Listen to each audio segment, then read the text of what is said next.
Hello Paul, we're here at the purchasing conference. I just wondered if you could comment on what you see as the current risks to the world economy and your views on the double dip scenarios. Oh, thank you, Will. Well, we had an interesting discussion this morning with people in the room where it was very clear that from a company point of view, people are still relatively confident.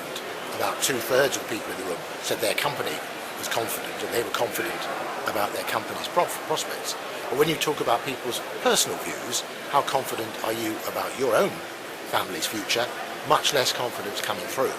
And I think that's because of things like high oil prices, high gas prices.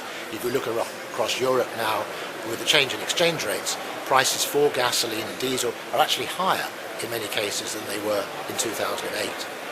If you look at, so that's costing people a lot of money when they drive their cars, when they heat their homes and so on. Equally, of course, food price inflation is very high, raw material inflation, cotton and everything is very high as well. So you can understand that people are worried on a personal basis. I think companies ought to be worried as well, because over the last 40 years, as I noted in the blog this week, we've had 4 periods where oil prices saw a sustained period above $50 a barrel in real terms. $50 a barrel in real terms, that means adjusted for inflation. 1973 to 4, 1980 to 81, 1990 to 91, and 2007 to 8. Now, every single one of those occasions was then followed by a major downturn in chemical demand. And I just don't see that there is much chance that we're going to avoid that now. And what are the impacts, the wider impacts of demographic changes down the chemicals value chain? This is a fascinating area, Will, and one that I'm starting to explore in a new e-book that ISIS is going to publish next month with John Richardson, who writes the Asian Chemical Connections blog. Essentially what we're seeing is that after the war, there was an absolute surge in the number of babies being born.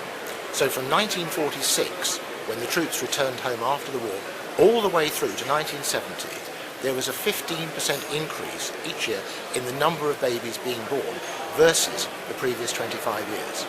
Now, as those babies grew up and they got into the 25 to 54 age group, which is when the demographers tell us that people marry, settle down and start consuming a lot, so consumption growth became very stable indeed. And particularly as we got into the 90s in the last 10 or 15 years, what this meant was that companies were able really to go and look down their vertical silo. They didn't have to worry about where demand was coming from because there were all these baby boomers, as we call them, creating more and more demand. But now, if you do the sums, the oldest baby boomers are actually now 65, and the median one, the average, is somewhere around 53. And at 55, people stop spending so much and they start saving. And they have to save, this generation, a lot more because they've gained 10 years in life expectancy over the previous generation.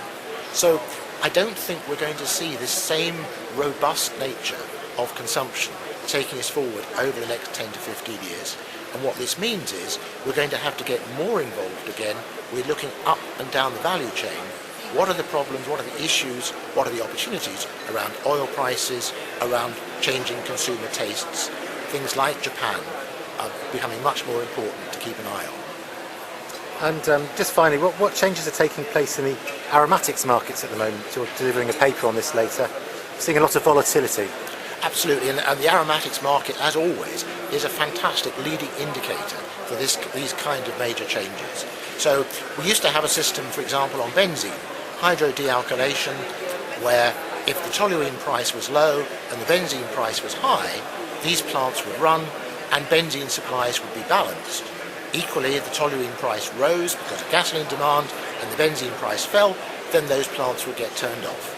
So the spread between the benzene price and the naphtha price was pretty constant for 20 odd years, between 25 years even, between $80 and $200, because those hydrodealkylation plants, HDA, balance the market. But those plants don't run anymore because of changes that have taken place upstream and downstream, particularly in the refining area. So now we're looking at what's happening on steam crackers, what's happening on refineries, and they don't run to produce benzene. So if they choose to run slowly, as they have been doing over the last 12 or 18 months, then benzene volatility goes right up, and instead of seeing spreads between $80 and $200, we see spreads at $300 or $400. Equally, of course, if they carry on running but chemical demand goes down, as we saw at the end of 2008 to early 2009, the benzene price actually goes below the naphtha price. It went $100 below its feedstock price. So we have to cope, I think, as part of these changes, with some much greater volatility than we've ever seen before. And aromatics, as always, are the leading indicator of what is starting to happen in other parts of the chemical market. Thanks very much, Paul. Thank you, Will.